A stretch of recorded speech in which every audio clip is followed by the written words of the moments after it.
মাঝগঙ্গায় গেলে এপারও যাবে ওপারও যাবে। এখনো সময় আছে। বেঈমানদের কথায় বেঈমানি নয়, হয় সরাসরি তৃণমূল করুন নয়তো সরাসরি বিজেপি করুন। বেঈমানদের ক্ষমা নয় বলে বার্তা মমতা বন্দ্যোপাধ্যায়ের। যারা বেঈমান তাদের জন্য অত্যাচার বিজেপি আরো বাড়িয়েছে। এই বেঈমানদের ক্ষমা করবেন না। তারা আজকে বিজেপির দোসর হয়ে গেছে এবং তারা বলছে আমাদের বিজেপির মুখ্যমন্ত্রী পাঠিয়েছেন।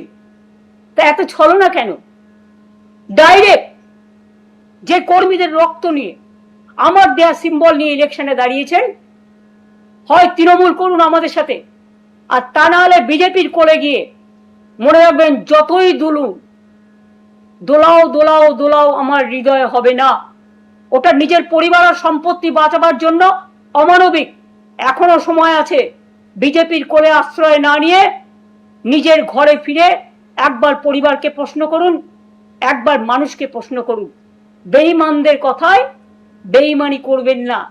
সরাসরি বিজেপি করুন, আর তা নাহলে সরাসরি তৃণমূল করুন। মাঝ রাস্তায় থাকবেন না।